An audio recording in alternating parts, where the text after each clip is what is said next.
Meu Deus e meu Pai, em nome do seu Filho Jesus Cristo, peço bênçãos e graças e proteção para todas as famílias, que o Senhor possa guardar, proteger e direcionar para os caminhos retos do Senhor. Que o Senhor possa abençoar cada vez mais e mais nosso grupo, as famílias que necessitam, as pessoas que estão em dificuldade, que o nosso Senhor possa direcionar os seus caminhos, para que ninguém fique para trás. Te agradeço por tudo, Senhor, pelas bênçãos e graças, e por estar aqui nesse dia de hoje, esse dia abençoado, ao lado dos nossos irmãos. Isso para toda honra e glória de nosso Senhor Jesus Cristo. Amém. Amém. Glória a Deus. Amém. Amém. Amém. Amém. Amém. Louvado seja nosso Deus. Lucas capítulo 4, versículo 14. É o texto para estudo da palavra dessa manhã. Lucas 4, 14. O Senhor Jesus, ele retorna aqui em Lucas após os eventos da tentação, mas outros eventos mais aconteceram. Em Lucas 4,14, o Senhor Jesus está retornando no poder do Espírito para a Galiléia e a sua fama se espalha por todas as regiões ao redor. Também em Mateus 4, 23, 25, Mateus faz menção desse momento e Mateus fala que o Senhor Jesus estava percorrendo toda a Galiléia, ensinando nas sinagogas, pregando o evangelho do reino, curando as pessoas com doenças, com enfermidades, e a sua fama estava espalhando-se por toda a Síria. Então trouxeram os doentes, aqueles que estavam com várias enfermidades, os endemoniados, e o Senhor Jesus os curou a todos. Ele estava cheio do Espírito, é isso que a palavra nos diz, e ele estava curando as pessoas ao redor. No sermão, lá em Atos 10, capítulo 37, também Pedro faz menção a isso. Atos capítulo 10, verso 37 e o versículo 38, quando Pedro diz: Vós conheceis a palavra que se divulgou por toda a Judéia. Começou na Galiléia, depois do batismo que João pregou. Pedro está fazendo referência aqui a esse momento especial em Lucas capítulo 4, quando fala que depois do batismo, Cristo foi ungido, Deus ungiu a Jesus de Nazaré com o Espírito Santo e com poder. E como ele estava ungido com o Espírito Santo, ele andou por toda parte fazendo bem, curando todos os oprimidos do diabo, porque Deus era com ele. Esses são os textos iniciais da mensagem desta manhã. O que importa entender é que Cristo estava cheio do Espírito. E cheio do Espírito, ele então volta lá do Jordão e, tendo a vitória sobre Satanás lá no deserto, ele agora volta para a sua terra. O Senhor Jesus caminhou do deserto e chega então a Galiléia. Antes de chegar em Nazaré, ele passa ali em várias outras localidades. E ele vai para Nazaré. Nazaré foi o local em que o Senhor Jesus viveu e cresceu durante a infância dele. Jesus estava no meio dos conhecidos, dos parentes. E Lucas agora, desde esse versículo aqui, o versículo 14, todo o foco está voltado para o Senhor Jesus. Você vai ver que Lucas vai estar dizendo o tempo todo que Jesus voltou, Jesus ensinou, foi para Nazaré, foi à sinagoga, levantou-se para ler, enrolou o pergaminho, começou a falar. Então todo o foco do evangelho está voltado para Jesus, para a pessoa de Jesus. Então tudo o que Jesus faz aqui, as decisões, as ações, tem um peso importante para hoje, para a nossa vida, para que nós possamos ter vida eterna também. O que nós vemos aqui no texto de Lucas, irmãos, é o Filho de Deus que se tornou carne, se envolvendo nas coisas do dia a dia. Você acha que Jesus ele está interessado no que você faz na sua casa? É claro que está. Jesus está interessado no tipo de comida que você come? É claro que está. Jesus está interessado na roupa que você usa? É claro que está. Não existe nenhum assunto na sua vida, por mais que pareça simples, pequeno. Eu lembro que uns dias atrás teve uma irmã nossa que falou que Deus estava interessado no cabelo dela. E é claro que está. Não é isso? Ele está interessado em todos os aspectos da sua vida, nas mínimas coisas. Ele vê Ele sabe. E aqui nós vemos que o Senhor Jesus está voltando para Galiléia. E ele vai se encontrar ali, durante aquela passagem, ele vai passar em várias vilas, vai se encontrar com as donas de casa, com os pescadores, e ao mesmo tempo ele vai estar ali procurando saber o que acontece na vida daquelas pessoas. Irmãos, em nome de Jesus, Deus, ele quer estar mais presente do que nunca dentro da sua casa, dentro da sua vida, daquilo que acontece com você, com seus filhos. Deus veio em Jesus mostrar que está interessado na sua vida. Ele é aquele que intervém na sua vida. Ele está disposto a saber o que você sente, a ouvir a sua voz. Muitas vezes Deus tem intervido na humanidade através de julgamentos. Nós podemos lembrar de Sodoma e Gomorra. Nós podemos lembrar do dilúvio. Sodoma e Gomorra e o dilúvio são exemplos da intervenção de Deus na história acidentada, pecaminosa da humanidade. Mas a maior prova da intervenção de Deus foi quando o Senhor Jesus veio a este mundo e se fez carne. E Jesus escolhe justamente a Galileia para viver. A Galileia era o lugar ali de Israel que não se tinha, vamos dizer assim, muitas referências de fé. Durante muito tempo, eles eram um povo misturado. Eles eram quase como uns samaritanos para os judeus lá da região de Jerusalém. Mas Cristo escolheu aquele lugar para viver, para nascer, vamos dizer, praticamente ali, ele nasce ali, ele vive ali. Ele nasce em Belém, vai para o Egito, depois volta e cresce ali. E durante esse tempo todo, ele faz dali o centro da sua atividade de evangelismo. Eu imagino o Senhor Jesus pregando para as pessoas eram impressionadas com a sua mensagem, com a sua palavra, porque ninguém nunca falou como Jesus falava. Ninguém nunca falou como o Senhor Jesus falava, a palavra certeira que ia de encontro às necessidades dos corações. Então Lucas agora, em Lucas capítulo 4, vai fazer menção desse encontro, do primeiro encontro após a revelação do Senhor Jesus com o seu povo, com a sua igreja. Lucas vai nos falar exatamente deste sábado e do que aconteceu neste sábado, quando Cristo está ali, o filho do carpinteiro, e ele vai para um culto de sábado na sua igreja. Durante 29 anos, Jesus havia frequentado aquela igreja, aquela sinagoga em Nazaré, apenas como mais um ouvinte. Durante 29 anos, ele era um ouvinte. Ele se sentava no banco ali. Eles conheciam ele. Era aquele menino prodígio. Conhecia a Escritura. Conhecia a palavra. E eles...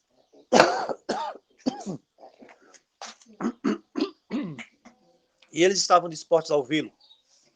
Ele era o filho do carpinteiro. Quem sabe a carpintaria onde Jesus trabalhava tinha lá uma placa: José e filho, marcenaria. Não tem hoje, né? A gente vê hoje aí supermercado, dois irmãos, supermercado, material de construção, pai e filho, ou sei lá. Então, lá em Nazaré, eu acredito que não havia mais de uma marcenaria. Era uma vila pequena. A única marcenaria que havia ali era a marcenaria de José e de Cristo, que estava trabalhando ali durante 29 anos. Mas agora, quando Cristo volta para Nazaré, ele vai encontrar os amigos. Vai encontrar, quem sabe, o seu Antônio da padaria, que vendia o pão ali. E Cristo era conhecido porque era um menino que desde criança, quem sabe, fosse comprar o pão lá com ele. Muitos daqueles que estavam ali se lembraram dele quando precisaram, quem sabe, de uma porta nova e foram encomendar essa porta a José. E quem foi montar aquela porta na casa daquela pessoa, eu imagino, foi aquele jovem. O Senhor Jesus, com 14, 15, 16 anos, já estava trabalhando ali, montando a porta na casa das pessoas. Então, todos eles conheciam o Senhor Jesus. Eles sabiam quem ele era. E quando ele volta para Nazaré, quando ele volta para Nazaré, as pessoas já sabem de quem se trata, mas eles ouviram notícias. Eles ouviram notícias que haviam se espalhado, de que ele havia ido com todos os jovens, vamos dizer assim, os homens de Nazaré, para o batismo lá no Rio Jordão com João Batista e não tinha voltado. Ele estava já há umas 6 semanas e ninguém sabia onde ele estava, porque ele tinha ido para o deserto. O que havia acontecido com ele? Ele entrou então na sinagoga. E quando ele entra na sinagoga, as notícias haviam se espalhado de que ele agora curava, de que ele havia transformado a água em vinho. Naqueles cultos, durante aqueles tempos, havia a leitura da Torá. E o rabino dirigiria o sermão, mas antes disso alguém era chamado para fazer a leitura dos profetas. Naquela manhã, Cristo, ele estava ali. De alguma forma, ele foi à frente e foi ler o livro do profeta Isaías. Ele se levantou, caminhou, foi até a frente. Eu imagino que todos estão ali esperando alguma coisa que vai ser dita, que ele explique, porque ele estava fazendo milagres. E Cristo então pede aquele rolo da profecia, se coloca em pé, e ele começa a ler então as palavras do capítulo 61 do livro de Isaías. Isaías 61, lá nos versículos iniciais está escrito: o Espírito do Senhor está sobre mim. É o texto aqui do verso 18. Lucas capítulo 4. O Espírito do Senhor está sobre mim. Ele me ungiu para pregar o evangelho aos pobres. Ele me enviou para curar os quebrantados de coração, para pregar libertação aos cativos, restauração da vista aos cegos, para pôr em liberdade os oprimidos e pregar o ano aceitável do Senhor. Durante séculos, os judeus haviam crido que o Messias, quando aparecesse, ele apareceria como um grande chefe militar. Ele seria um valente guerreiro como Davi. Vamos falar dele agora, o ano aceitável.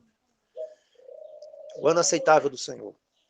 E eles esperavam que o Messias, Zé Pedro, fosse um grande general, 5 estrelas, se colocasse à frente do exército, chamasse os israelitas, assim como fez Gideão, reunisse todos e partisse para uma batalha sobrenatural contra todos os inimigos ao redor, contra os romanos. Era isso que eles esperavam.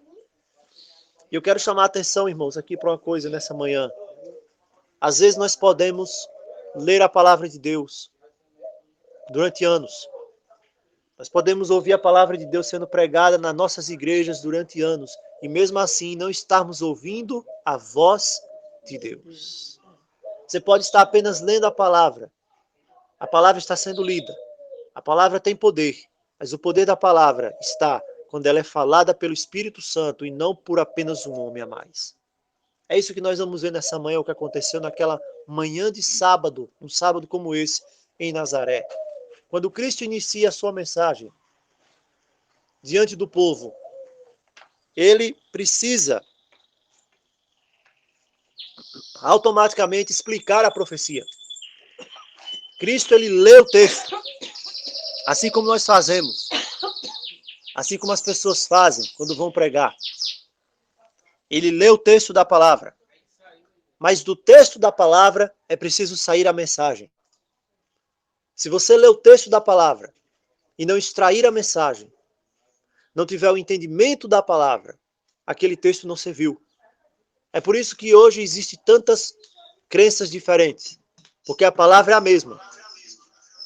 Mas o pregador da palavra, na grande maioria das vezes, ele passa aquilo que ele acha que é a palavra e não aquilo que Deus falou na sua palavra. Então, irmãos, se você está cativo de algum vício, o texto que inicia a ministração do Messias, ele é apresentado em Isaías como libertador.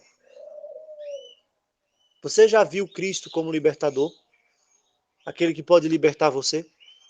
Cristo é o libertador. Cristo é o Salvador. Ele pode libertar. Se você está escravo de algum vício, Cristo é o libertador. Se você se sente aprisionado por qualquer coisa, Cristo é o libertador. As suas escolhas erradas que você fez na vida, Cristo é o libertador. Se você não tem forças, se você é incapaz, se você não tem recursos, se você está endividado, Cristo é o libertador. Amém. Glória a Deus por isso. Se você está com o coração contrito, porque foi desenganado pelos médicos, porque está doente, com a doença sem cura, que já lutou durante tanto tempo, saiba, Cristo pode lhe curar, porque Ele é o libertador. Cristo é o libertador dos traumas, dos vícios, do pecado, da ansiedade, da depressão, de tudo mais que possa me oprimir. Ele é o libertador. Cristo pode libertar. Ele é o libertador dos escravos. Ele é o nosso libertador. Então, quando Cristo simplesmente lê o texto de Lucas, capítulo 4, verso 18, eu imagino os judeus ali dando glória e aleluia. Glória, aleluia. Porque eles estavam acostumados com esse texto uma vida inteira. Era o texto que eles ouviam. O texto que eles haviam aprendido de cor desde criança. O texto que os rabinos liam para eles. Então não havia problema com o texto. Não havia problema com a palavra. Eles aceitavam a palavra. O problema está, muitas vezes acontece, o problema não está para a humanidade em ter a Bíblia. O problema, meus irmãos, não está com a Bíblia que o pastor evangélico tem debaixo das suas mãos. O problema não está com a palavra que o sacerdote ou o presbítero leva. O problema não está em ler. O problema está na mensagem que Cristo quer passar através daquele texto. Quando Jesus anunciou, enquanto Jesus lia as palavras do texto, enquanto Jesus lia as palavras do texto, eles estavam eufóricos. Eles estavam dando glórias e aleluia. Mas no momento que Jesus diz, hoje se cumpriu essa escritura, as coisas começaram a mudar. Tem como botar esse bicho lá pra mim? Não está atrapalhando não, está bonita. Hoje se cumpriu a escritura em vossos ouvidos. Quando Jesus diz isso, hoje se cumpriu a escritura em vossos ouvidos, a atenção sai do texto e vai para Jesus. Agora as coisas vão mudar. Porque durante uma vida inteira, aquelas pessoas estavam acostumadas com um texto dito, interpretado da maneira que se queria. Agora eles vão ouvir a palavra dita da boca do próprio Senhor Jesus. E às vezes nem sempre nós estamos prontos para ouvir a palavra sendo pregada, sendo ditada pelo próprio Espírito Santo. Sabiam disso, irmãos? Nem sempre nós estamos prontos. Isso explica muita coisa. Explica porque aquela pessoa diz que deve observar o domingo, mesmo indo lá para Apocalipse 10 e vendo lá e lendo que a visão que João teve foi no dia do Senhor. Indo lá para o Evangelho de Marcos e o Senhor Jesus dizendo, o Filho do Homem é Senhor do sábado. O problema não está com o texto. O problema não está com o texto. O problema está se em algum momento o Senhor vir e disser, olha, eu sou o Senhor do sábado. A pessoa não está disposta a aceitar. Da mesma maneira os judeus daquela época. O problema não está com a palavra, o problema está em Jesus. E Jesus nessa manhã nos convida a ter um encontro, não apenas com um texto, mas com ele, a pessoa, palavra. A pessoa, palavra. Então todos estavam ali para testemunhar o cumprimento daquela profecia. É isso que o Senhor Jesus está dizendo. Quando Jesus termina de ler aquele texto, isso é uma coisa que às vezes nós não nos damos conta, ele levanta aquele rolo,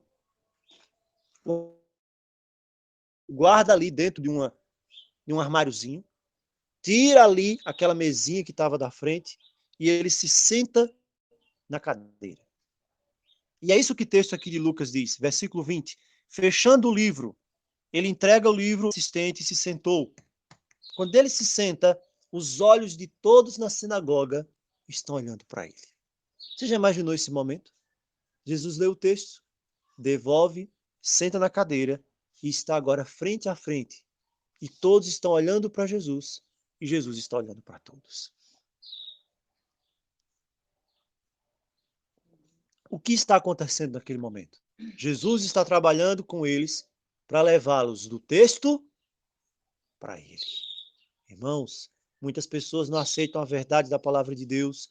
Muitas pessoas acreditam em teorias errôneas. Muitos pensam que vão ser arrebatados do nada e até a roupa vai ficar. Muitos pensam que não vão passar pela tribulação. Muitos pensam que têm de adorar o Senhor e que o dia do Senhor é o domingo, simplesmente porque não tiraram ainda os olhos do texto e não colocaram em Jesus. Isso, quem sabe, seja uma coisa difícil de se falar nessa manhã, ou mais difícil ainda de se ouvir. Mas nesta manhã, o nosso compromisso como servos de Deus não é tentar fazer o texto ser agradável para você, é tentar levar você a ter um encontro com Jesus. Isso só pode ser feito através do Espírito. Isso só pode ser feito quando depois de ouvir a palavra, você guarda a palavra agora e olha para Jesus. E Jesus está aí na sua frente. Não coloque na sua frente. Tem pessoas que viveram a vida inteira, Lisama, olhando para uma placa de uma igreja. E até hoje estão fazendo a mesma coisa. Até hoje estão fazendo a mesma coisa. Não quiseram tirar da frente delas os olhos da igreja, da instituição, do templo, porque é bonito, porque tem um coral bonito, porque tem assentos bonitos, porque tem ar-condicionado. Já para pensar, cada vez mais o templo ele tem de ser acomodável. Tem que colocar até um ar-condicionado para a pessoa se sentir bem ali, para a pessoa gostar daquilo ali, para se apegar àquilo ali e, no final das contas, não ficar olhando para Jesus. Olhe para Jesus nessa manhã. Ele está sentado, imagine Jesus sentado numa cadeira, olhando para você nessa manhã e dizendo, minha palavra você já sabe qual é. A minha palavra você já conhece. Minha palavra você já leu ela, você já sabe o que você tem de fazer. Agora a questão é um relacionamento entre eu e você. Você está disposto a isso? Você está disposto a me ouvir dizer, quem sabe o que você aprendeu a vida inteira não é desse jeito? Quem sabe o que te disseram no templo que você frequentou não é assim? Você está disposto a ouvir realmente como as coisas são?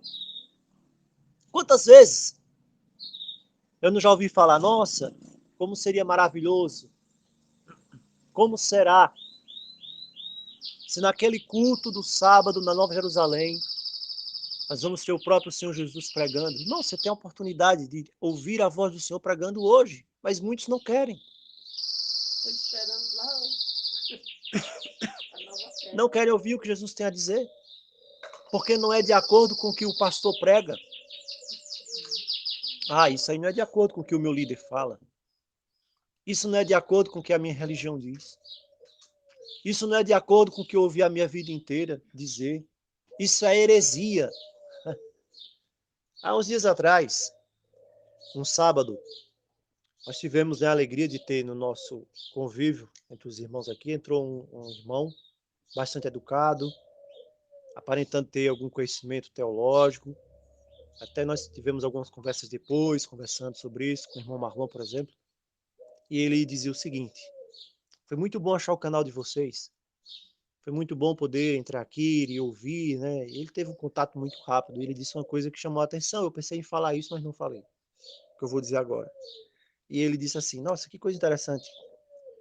Nesse canal, né, nós não tá tendo tanta heresia por aí, mas não vi heresias aqui. Então, o irmão ele entrou, né, com aquele olhar observador, Silvânia, né? Fiscalizador. Não tem heresias aqui. E naquela hora veio na minha mente, né? Eu disse, eu acho que ele não viu ainda o que tem aqui. Eu acho que ele não viu, né? Porque eu acho que essas coisas que ele diz que são heresias, eu não sei, é a palavra de Deus. Quem sabe ele não viu, mas aí, em algum momento ele vai ver, depois ele vai ver e acho que ele vai embora. E eu pensei em dizer, irmãos, tem algumas coisas. O que é heresia? O que é heresia? E quem sabe aquilo que o irmão acha que é heresia, nós achamos que, quem sabe o que você crê é heresia. Mas você vai achar o que nós cremos que é heresia. Então vai chegar um momento, quem sabe, e esse irmão, quando se confrontar com a verdade, vai embora. Eu acredito que foi isso que aconteceu, porque nós não vimos mais ele nas transmissões ao vivo. Irmãos, o que é heresia?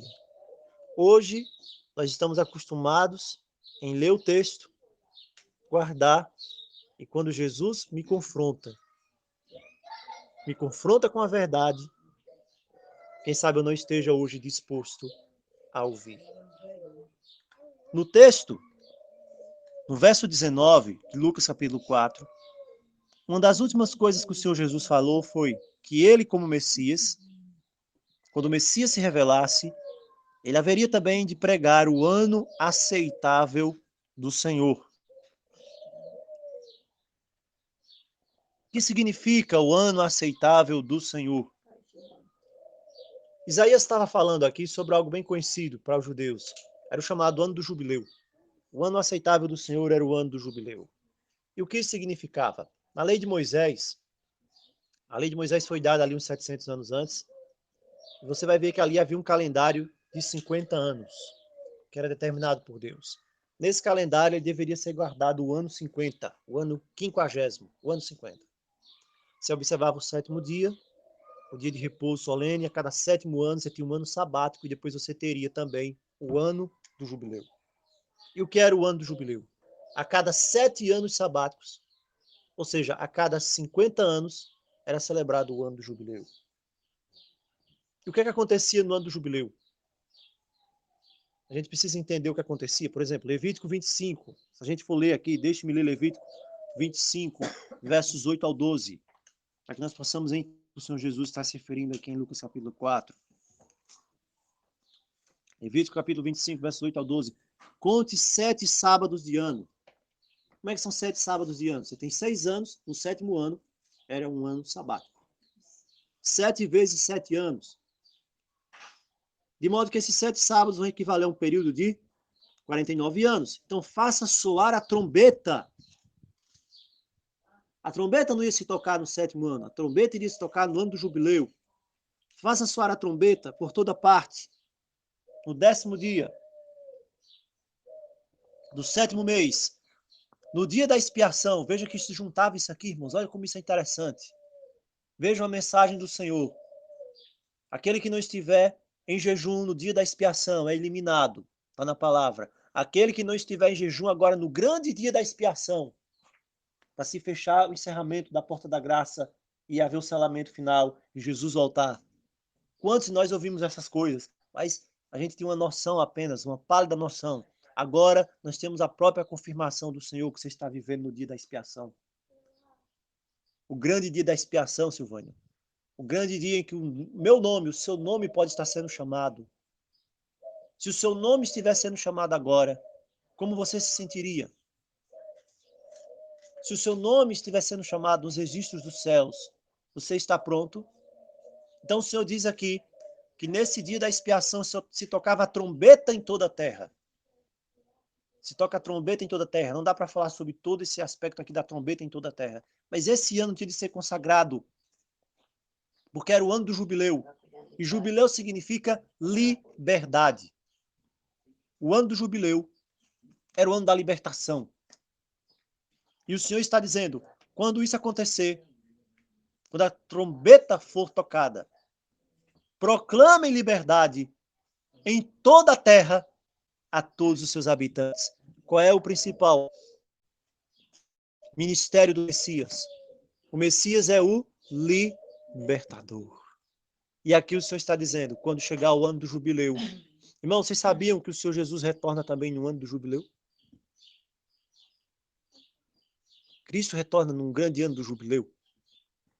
E aqui a palavra diz, no ano sabático, a palavra diz, a trombeta é tocada, e ele vem para proclamar liberdade à terra, todos os seus habitantes. É um jubileu. Quando o dia do jubileu chegar, quem estiver fora da propriedade da sua família tem de voltar. Você não vai semear. Você vai colher da minha providência, porque esse vai ser um ano santo. Irmãos, o que acontecia aqui? É o texto de Levítico 25, versos 8 e 12. No momento em que chegava o ano do jubileu, o ano do jubileu começava, eles tocavam a trombeta. Não era fogos como hoje. Quando ele tocava ali, amanhecia o dia da expiação também. Era ano de jubileu. ano de libertação e ano de expiação. Expiação de quê? Do pecado. Então só há libertação, irmão Paulo, se há perdão do pecado. Essa é a libertação. Mas agora, por ocasião da segunda vinda de Cristo, agora, por ocasião da segunda vinda do Messias, toda a terra tocará a trombeta. O que nos diz a palavra em Tessalonicenses? A trombeta soará. E aqueles mortos em Cristo, os cativos da morte, ressuscitarão primeiro. No grande jubileu, o Messias vem para libertar, o Senhor Jesus vem, e todos os que estavam presos nas celas da morte, que morreram em Cristo, serão libertados. Amém? Amém. Serão resgatados. Aqueles que morreram, desde a época de Adão, Noé, Sete, Abel, os mártires do Coliseu, aquele que morreu em Cristo, aquele que foi queimado, aquele que foi lançado aos leões. E eles olhavam uns para os outros e diziam, um momento só de dor, e depois nós teremos a glória eterna. Amém? O grande libertador havia chegado. E é essa a mensagem que Cristo estava dizendo para os nazarenos naquele sábado de manhã. Chegou o dia do jubileu. As trombetas estavam tocando. Também no Apocalipse fala que antes do jubileu acontecer, haverão 7 trombetas que vão tocar. 7 trombetas. Sabe o que acontecia no jubileu? Quando aquela pessoa, o homem pobre, naquele tempo, a pessoa que se endividava, ela podia ser vendida. Vocês sabem disso, né? Lembra da história lá do Obadias, que chega para Eliseu e diz, olha, meu servo, meu marido temia ao Senhor em extremo. Aquela mulher que vai falar com Eliseu. E agora chega o credor para levar os meus 2 filhos como escravos. Sabe quem era esse homem? Era Obadias, aqueles que escondeu os servos do Senhor quando Jezabel estava matando. Obadias até se endividou. Ele temia ao Senhor. E aí Eliseu diz, não temas. Não temas. E aí acontece aquele milagre. Então, aquele pobre, o endividado, que estava ali sentado no chão, na prisão, que era levado para a prisão, que não podia pagar, não tinha mais nada. Quando chegava o ano do jubileu, irmãos, o que é que você acha que ele sentia? Quando chegava o ano do jubileu? Esperar 50 anos. Ele erguia os ouvidos, olhava para cima, ouvia o som da trombeta. E quando ele ouvia o som da trombeta, o carcereiro tinha de vir imediatamente, abrir a porta da prisão. E ele era libertado. E não apenas libertado, mesmo que ele não tivesse preso, ele estaria livre da dívida e da prisão. O carcereiro tinha de abrir a porta do presídio. Era o ano que não tinha ninguém preso. Todos eram livres. Todos os prisioneiros tinham de ser livres. Aquele homem voltava para a esposa, voltava para a família, voltava para os filhos. A terra que ele tinha perdido voltava a ser dele também. Perdia a terra, mas no ano do jubileu a terra voltava para ele. Que lição maior há do que essa, do que Cristo? Tudo isso, símbolo de Cristo. Ninguém devia trabalhar. Eles tinham de estar prontos para sobreviver pela fé, porque o alimento tinha de ser dado pela fé. Era um tempo de libertação. Deus estava dizendo para eles, se você confiar em mim, era isso que o Senhor estava dizendo, se você guardar a minha lei, você será abençoado. Se você viver de acordo com a minha palavra, observar a minha lei, guardar o sábado, o dia de descanso, você vai ficar surpreso com a minha provisão. Prove a minha fidelidade. Então Jesus estava falando ali do ano do jubileu. Jesus estava dizendo, o verdadeiro chamado da trombeta está acontecendo agora. O momento é esse. Esse é o momento. Porque o Messias havia vindo. O Espírito do Senhor, a palavra diz aqui, verso 18, está sobre mim. Pergunta é, O Espírito do Senhor estava sobre o Senhor Jesus? Sim. Cristo foi ungido para pregar aos pobres? Sim. Os cegos estão vendo? Sim. O oprimido está sendo liberto? Sim. Então esse era o ano do jubileu. Era o momento do jubileu. Mas em meio a tudo isso, naquela manhã, os israelitas não estavam dispostos a aceitar. Aqui é a diferença, onde você lê o texto e você aceita o texto, mas você não aceita quando Jesus interpreta a sua palavra.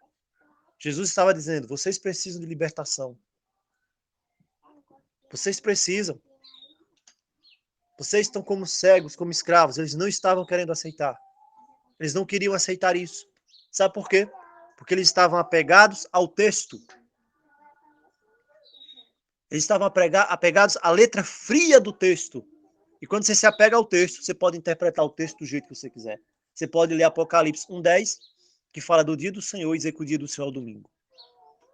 Essa é a diferença de deixar Jesus estar diante de você e lhe trazer a mensagem da palavra e você se apegar àquilo que os homens dizem que é a palavra. Eles não estavam prontos para aquilo. Eles não estavam desejosos, irmãos, de que Cristo se revelasse a eles. Quando Cristo, então, percebe isso, Jesus já sabia disso. Jesus, então, vai revelar o segredo dos corações. Versículo 23. Verso 22, eles dizem, não é este o filho de José? Ou seja, quem é você para querer nos ensinar? A gente sabe quem é você. O padeiro, o seu Antônio, que eu falei aqui no começo, que vendia o pão lá em Nazaré, olha para ele e diz, mas quem é esse moleque? Eu conheço ele desde pequeno. Ele vai na minha padaria desde que tinha 10 anos de idade comprar pão para o pai dele, para o José. Quem é você? Você é o filho de José? Durante 29 anos você veio todos os sábados aqui para essa sinagoga e nunca falou isso. Por que você está falando isso agora? Irmãos, durante 30 anos, quem sabe, você frequentou uma denominação e você ouvia apenas o texto. O texto era falado, sabe, Zé Pedro? E era dito do jeito que você já tinha decorado. Mas quando Jesus veio ao seu coração e se sentou diante de você, puxou uma cadeira para conversar com você e diz, eu cearei com você e você comigo, então você entendeu coisas que você nunca tinha entendido até aquele momento. Amém? Amém. Essa é a diferença de Jesus falar com você da palavra e do pastor falar com você da palavra. Essa é a diferença de ouvir Jesus falar com você através do Santo Espírito. Porque quando Jesus fala com você através do Santo Espírito, ele lhe revela as coisas profundas, que mesmo você lendo 1000 vezes a palavra de Deus, você nunca vai entender sozinho. Mas eles disseram, quem é você? E então o Senhor Jesus vai dizer, verso 23, certamente me direis este provérbio, médico, cura-te a ti mesmo. Cristo estava dizendo o que ia no coração deles. Eles estavam dizendo assim, não precisamos de ti. Porque se eu digo para um médico, cura-te a ti mesmo, eu não preciso de médico. Não, Senhor, o que é isso? Esse texto. Quantos fazem assim? Quem sabe lá na denominação religiosa, que muitos ainda fazem parte. Quando o Senhor Jesus puxa a cadeira e diz, olha, tem algo novo que está aqui o tempo inteiro e você não viu, porque o Espírito do Senhor está sobre mim. Eles vão dizer, médico, cura-te a ti mesmo. Não preciso de ti. Não queremos ouvir essa palavra. Não cremos nessa palavra. Nossa religião é boa demais. Nós já temos o suficiente. Nós já cremos nisso. Nós queremos viver da mesma maneira. Médico, cura-te a ti mesmo. Quantos hoje, irmãos, fazem isso? Quantos hoje se apegam a isso porque tem Elias e Eliseu? Quantos hoje, não, eu tenho um pastor fulano de tal. O pastor é da minha igreja. Ou o profeta A. Eu sou da igreja do profeta fulano. Eu sou da igreja do profeta Beltrano. E se o profeta Beltrano não falou isso, não é verdade. Foi o mesmo erro que os judeus daquela época fizeram. Muitas pessoas têm feito hoje. O que é que acontece na seguida? Quando Jesus continua revelando a eles, ao não aceitarem, se encherem de dúvidas e não perceberem que Deus envia os seus profetas para aqueles que estão prontos para receber, E não para aqueles que dizem que têm direito de receber isso. Tem pessoas que pensam que têm direito à salvação. E não tem. Ninguém tem direito à salvação. Mas tem pessoas que pensam que têm direito. Deus tem de me salvar, porque eu sou da igreja do profeta fulano. Deus tem de me salvar obrigatoriamente aqui dentro. Ninguém pode falar que não é assim, porque tem o profeta Beltrano, profetiza A, profetizo B, vamos dizer assim. E não é assim. Quando o Senhor Jesus apresenta a palavra diz aqui no versículo 28, quando eles ouviram essas palavras, eles ficaram cheios de ira. E levantando-se, expulsaram o Senhor Jesus da cidade e queriam levá-lo até o cume do monte para poderem precipitá-lo dali abaixo. Irmãos, eles expulsaram Jesus da igreja. Deixa eu te fazer refletir aqui. Quantas igrejas hoje permanecem lendo a palavra, mas expulsaram Jesus de dentro delas faz tempo? Tem um coro bonito, mas expulsou Jesus. Tem um grupo bonito, mas expulsou Jesus. Jesus não está lá. Tem uma pregação bonita, usando a palavra. Lendo todo sábado, Isaías 61, Apocalipse 20. As pessoas dão glória, porque foi o que eles fizeram aqui. Dão glória, dão amém, dão aleluia, mas expulsaram Jesus para fora faz tempo. Mas o diabo quer fazer com que as pessoas hoje acreditem que pelo simples fato de ler o texto, ter a formalidade, ter a cerimônia, dar um glória, um aleluia, todo mundo ficar, Jesus está aqui. Não, se não aceitar a palavra dita pelo próprio Senhor Jesus, como é, de acordo com a verdade, já colocou Jesus para fora faz tempo, está cheio de ira. Você vai ver claramente isso quando você tenta levar a palavra para essas pessoas. A primeira coisa que eles fazem é ficar com raiva. É não, Zé Pedro? Fica com raiva. Por que eles estão cheios de ira? Agora eu vou tocar uma coisa mais difícil ainda. Eu pensei que não ia dar tempo de eu falar, mas eu vou falar. Você sabe o que aconteceu aqui? Vou dizer uma coisa séria aqui. Vou dizer uma coisa muito séria. Você sabe o que aconteceu nessa igreja aqui, nessa sinagoga de Nazaré, naquele sábado pela manhã, quando ouviram o maior pregador que o mundo já teve? Sabe o que aconteceu com eles? Vou dizer aqui. Uma possessão coletiva. Entendeu, Elisama? Uma possessão maligna coletiva. Irmãos, se Jesus não está na sua vida, se Jesus não está dentro de uma igreja, quem que está dentro dela? Quem que estava lá dentro, Silvânio, deles? Quando o próprio Senhor Jesus falou, eles se encheram de ira. De onde é que veio essa ira? Pegaram ele pelo braço, saíram levando mais para cima ainda, porque Nazaré era numa serra. Colocam Jesus para fora. E quantas igrejas hoje, denominações, colocam Jesus para fora também? E saíram levando Jesus para precipitar, mas Jesus então fica invisível ali, os anjos colocam ali, Jesus fica invisível, eles não conseguem vê-lo e ele passa no meio deles. Você sabe o que aconteceu ali? Uma possessão demoníaca coletiva. Todos ficaram possessos pelo diabo, pelo demônio, naquela manhã de sábado, e estavam com a Bíblia. Estavam com a Bíblia, estavam com a leitura, guardando o sábado, crendo no Deus único, ou não? Eles não criam no Deus único? Criam. Monoteístas. Criam no Deus único, guardando o sábado, lendo o profeta, dando louvor, dando glória, quando o Senhor Jesus chama e tira do formalismo e traz para ele, o problema é com Jesus. Meu irmão, é o que eu sempre tenho dito. O problema, quando alguém se afasta, o problema não é com aquilo que Deus mandou, não é comigo, não é com você. O problema é com Jesus. O problema é com Jesus. Não, Jesus, não dá. O problema é contigo. Se não falar em ti, para mim está tudo bem, com qualquer outra coisa. A gente faz desse encontro aí, um encontro, um clube, a gente fala de tudo, não tem problema nenhum. Mas falar em ti, para mim, dá um problema, dá uma trava aqui na hora, então não dá. Então o problema é com Jesus. E quem que tem um grande problema com Jesus? Satanás. Veja como as coisas são sérias. A questão, irmãos, não é simplesmente de interpretar a Bíblia de um jeito ou de outro. Não é essa a questão. Ah, eu interpreto de um jeito, você interpreta de outro, todo mundo vai para o céu. Não é assim, não. Aqui eu estou vendo gente que no Deus único. Aqui eu estou vendo gente que guarda o sábado, que está com a Bíblia, tudo perfeito, glória a Deus, aleluia. Mas colocou Jesus para fora e quis derrubar Jesus lá do penhasco. Possessão coletiva. Aqui ninguém está caindo no chão, ninguém está berrando, mas quando chega para ouvir a verdade da salvação, não quer. Pulando daqui, você vai ver o outro relato agora, que inicia no verso 31.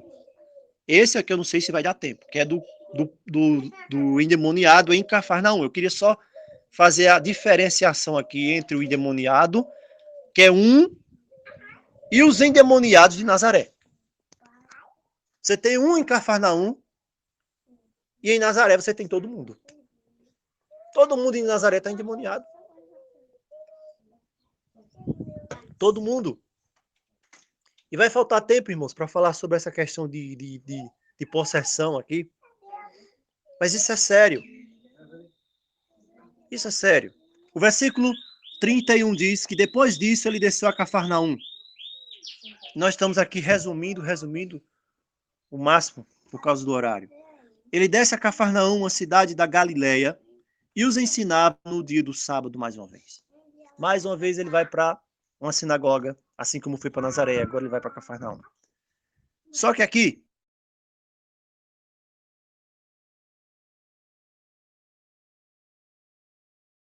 nesse momento aqui em Cafarnaum, mais uma vez, o verso 32 diz que as pessoas se maravilhavam da sua doutrina.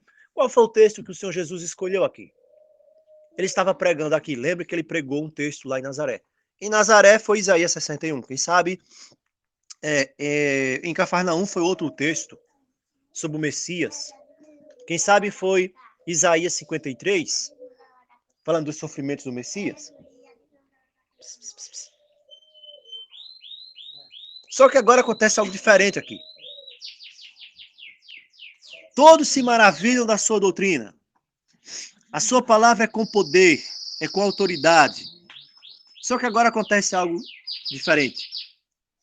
Na sinagoga, onde é que esse homem está? Versículo 33. Na sinagoga havia um homem que tinha o espírito de um demônio. Pensa um pouco. Onde é que está o homem com espírito de demônio? Na sinagoga. Dentro da igreja. O homem que tem o espírito de demônio está num sábado de manhã na igreja, guardando o sábado. Adorando a Deus, cantando o hino, com a Torá, a Bíblia debaixo do braço, se colocando de joelhos. O que é que isso diz para nós nessa manhã? Diz o seguinte: Satanás, ele não está preocupado se você tem uma igreja e vai para ela no sábado, ou na quarta, ou no domingo. Satanás está preocupado se você canta até no coral da igreja. Satanás não está preocupado se você tem o seu celular e assiste programas evangélicos. Ele não está preocupado com isso. Ele até quer que você ouça mesmo. Satanás não está preocupado se você se reúne, vai fazer programa evangelístico e prega a Bíblia, e prega a palavra. Ele não está preocupado com nada disso. Satanás não está preocupado se você faz círculo de oração. Ele não está preocupado com isso. Satanás não está preocupado com nada disso. Satanás está preocupado se em algum momento da sua vida você tiver a oportunidade de ter um encontro com Jesus que possa mudar a sua história. É com isso que ele está preocupado. Qual o nome desse homem que está em Cafarnaum? Nós não temos. O nome desse homem, irmãos, podia ser o meu nome, podia ser o seu nome, podia ser o nome de qualquer um. Durante quanto tempo esse homem frequentava essa igreja? Nós não sabemos. Quem sabe desde o início dele. Esse homem que frequenta aqui a sinagoga de Cafarnaum, quem sabe ele é um bom comerciante, ele é um bom pai, ele é um bom filho, ele é um exemplo. Quem sabe um pastor, um cantor. Mas esse homem, sem saber, o inimigo estava morando dentro dele. Por que o inimigo estava morando dentro dele? Por quê? Eu quero convidar você para que nós possamos finalizar nessa manhã, para não demorarmos a avançar.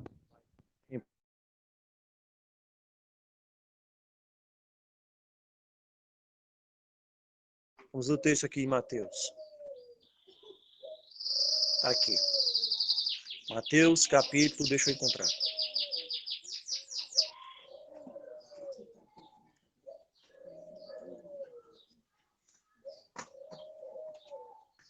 Tá aqui. Cadê o texto? Mateus. Tá aqui. Mateus, capítulo. Achei. Vamos ler esse texto para que nós possamos entender. Pronto. Tá aqui. Mateus, capítulo 12.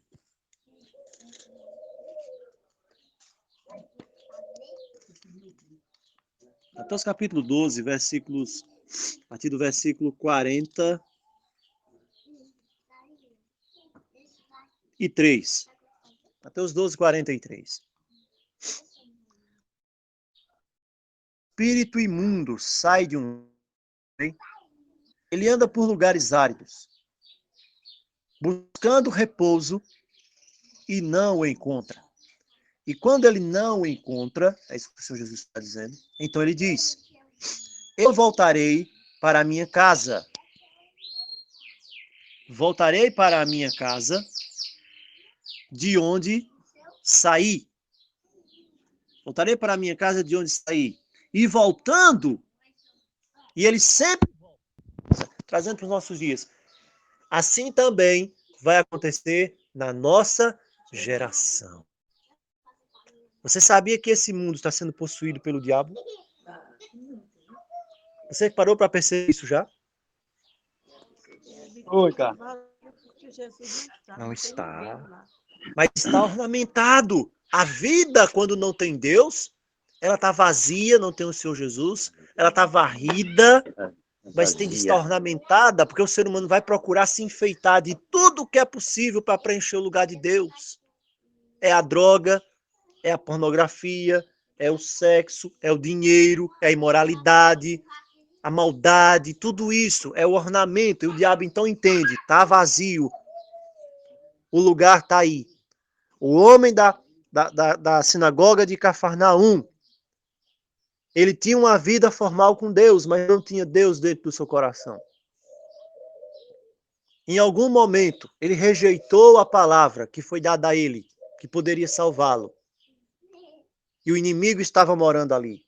Quando o diabo percebeu que naquela manhã as palavras do Senhor Jesus estavam tocando no coração daquele homem, o diabo disse: eu preciso fazer alguma coisa. Veja, lá em Nazaré, o diabo apossou de todo mundo. Disse o seguinte: nós não queremos nem ouvir isso. Médico, cura. Pegaram o Senhor Jesus e expulsaram. Aqui em Cafarnaum havia um homem. E o diabo se aposta daquele homem, porque aquele homem é o único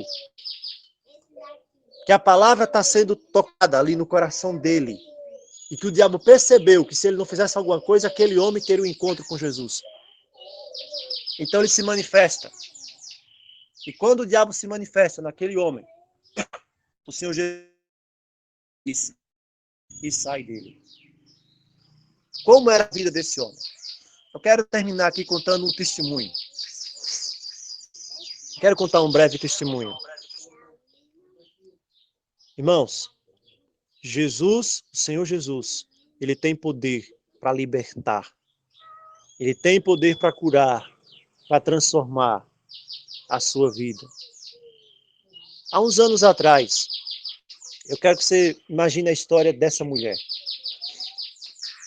Há 50 anos atrás, ou 60, não sei quanto tempo, os irmãos aqui vão saber, nasceu uma moça, uma jovenzinha, uma criança, aqui na nossa região.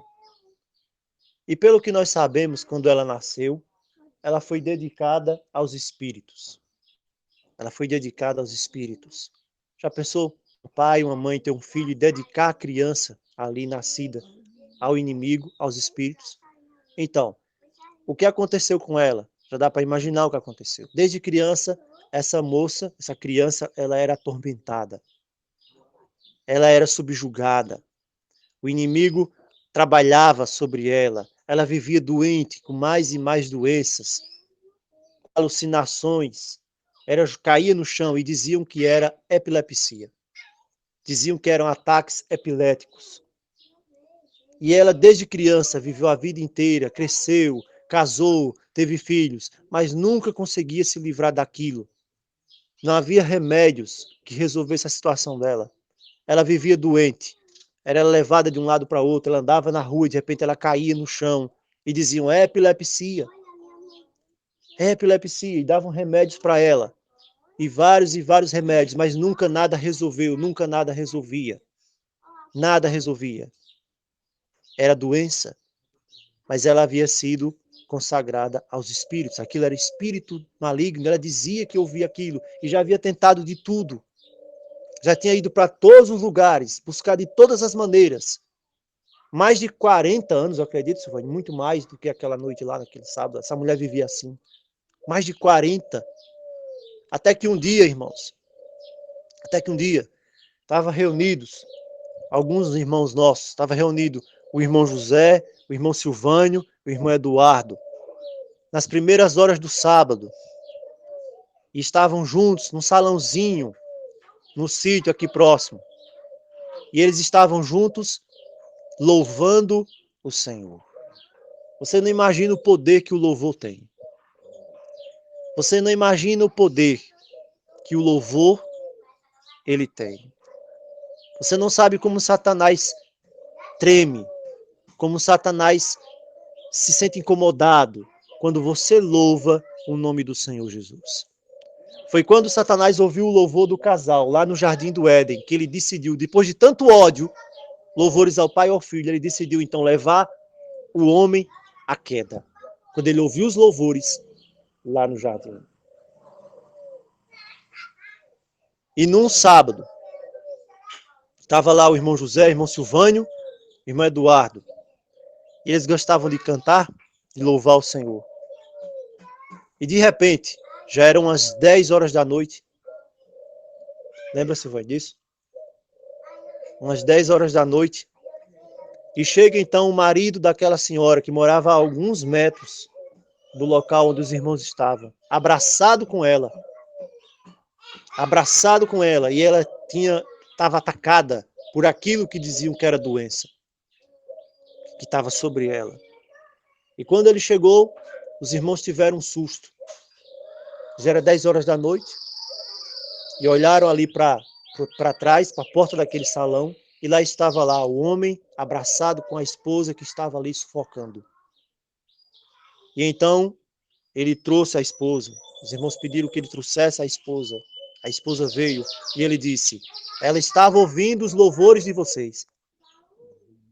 E quando ela estava ouvindo os louvores de vocês, o espírito que aterroriza ela durante esse tempo todo, mais de 40 anos, ela percebeu que ele não gostou. E ela percebeu que ela ia ser tomada, ia ser possuída, ia começar tudo aquilo. E as únicas palavras que deu tempo dela dizer ainda foi, me leve lá para onde estão aqueles meninos. Foram as únicas palavras que ainda deu tempo ela dizer. E aquele homem trouxe a esposa, mais de 40 anos, desde criança, tinha sido levada para todos os médicos, gastado o dinheiro que não tinha. Era uma mulher magra, tão magra que vivia, né? Que os irmãos sabem aqui, os irmãos que conheciam ela. Só realmente ali o osso de tão magra, do sofrimento que ela vivia durante anos e anos, de todos os dias, o que ela vivia era terrível. E trouxeram ela. E ela sentou ali e ele simplesmente disse, eu trouxe ela aqui. E dava para ver nos olhos daquele marido, daquele esposo, o desespero dele. Aquela imagem nunca saiu da nossa mente, eu acredito, nunca saiu da mente do Silvânio, ele nunca esqueceu isso, Eduardo nunca esqueceu isso. E aquele homem sentado ali, desesperado, olhando para você, esperando alguma coisa de você. E um demônio manifestado ali naquela mulher. Naquele momento, irmãos, não havia nada a fazer. Só havia uma coisa a se fazer, que era chamar pelo nome que está acima de todo nome. E só há um nome acima de todo nome. Esse é o nome do Senhor Jesus. E então, naquele momento, nós nos colocamos de joelhos E ele também se colocou de joelhos, e colocou ela de joelhos também, porque o demônio estava sufocando ela, para matar ela sem fôlego mais. E nós iniciamos uma oração. E quando nós iniciamos a oração, o demônio começou a querer zombar de nós. Começou a zombar. E nós intensificamos a oração. E foi um momento, naquele momento, vem muitas coisas na sua mente. Foram ditas, foi, para que aquele demônio saísse. Ele foi expulso para nunca mais voltar para ela. E ele sairia para nunca mais voltar, em nome do Senhor Jesus. E quando essas palavras foram ditas, imediatamente aquela mulher, algo saiu dela, o demônio saiu dela, o espírito saiu dela, ela abriu os olhos, começou a respirar e disse: onde eu estou? Ela não sabia nem onde estava. E ela olhou para o esposo e disse: aconteceu, ele disse. O nome do esposo dela é Adão. Interessante o nome do esposo dela, é Adão. E ele disse: eu trouxe você para cá, e você lembra? E ela começou a chorar, desesperada. E então nós falamos com ela e disse: olha, você crê? Ela disse: creio. Nunca mais isso vai acontecer com você. Esse demônio saiu de você e nunca mais ele vai voltar. Irmãos, para a honra e glória do Senhor Jesus, isso já faz mais de 10 anos, não faz? Faz uns 15 anos já ou mais. A partir daquele dia, aquilo que era problema, que era epilepsia, que era tudo que você imaginar, aquilo ali saiu da vida dela, o demônio saiu da vida dela e nunca mais voltou. Em nome de Jesus. Nunca mais voltou. Ela fazia parte de uma igreja, depois saiu, não sei que igreja ela foi, mas, irmãos, o nome que foi invocado sobre ela, o nome do Senhor Jesus, não importa, o demônio nunca mais voltou, nem voltará, porque existe um nome acima de todo nome, é o nome do Senhor Jesus. Que nessa manhã, os meus olhos, os seus olhos, voltem-se para o Senhor Jesus. Não apenas para a leitura superficial da palavra. Jesus puxa uma cadeira nessa manhã e quer sentar com você, quer cear com você e que você ceie com ele. Que o Senhor toque na sua vida, que nessa manhã ele faça morada no nosso coração. Esse é o desejo sincero, é o apelo que o Espírito Santo nos faz nessa manhã, em nome de Jesus. Eu quero convidar os irmãos a orar. Pai que habitas os altos céus, sobrevestido de honra e glória e majestade, louvado seja o teu nome para sempre. Nós te agradecemos nesta manhã, porque tivemos um encontro especial contigo. Nós te agradecemos nesta manhã, porque não apenas um texto bíblico foi lido, mas porque o teu Espírito veio nos apresentar nesta manhã a maior de todas as nossas necessidades, que é Cristo. Cristo entronizado em nossos corações. Senhor, fala ao nosso coração. Transforma o nosso ser. Faz-nos, Senhor, te receber, aquele que nos liberta de todo mal, que traz a cura, que traz a libertação. Precisamos ser libertos nesta manhã. Somos pecadores e Cristo Jesus veio ao mundo para salvar os pecadores. E eu sou o principal e nós somos os principais porque nós precisamos da tua salvação. Seja conosco, liberta-nos, leva-nos para o teu reino. Perdoa os nossos pecados, glorificado seja, Senhor, o teu santo nome, o nome que nos deste, o nome de teu Filho, acima de tudo e de todos, é poder poderoso. Cristo é o poder, Cristo tem poder para libertar, para salvar, para curar todo aquele que crê nesta manhã. Neste nome santo e poderoso, nós te pedimos, quebre as correntes, quebre as cadeias, desfaça o engano, seja o libertador. Muitos ainda nessa manhã podem estar acorrentados nas correntes do vício, nas correntes do pecado, nos enganos de Satanás, mas tu és poderoso para libertar. Liberta, Senhor, de todo mal, liberta de toda corrente, de toda escravidão. É o que nós te suplicamos, ó Pai, em nome de Jesus. Amém. Amém. Glória a Deus. Amém. Amém. Amém. Glória a Deus. Glória seja Deus. Amém. Glória a Deus. Amém. Glória a Deus.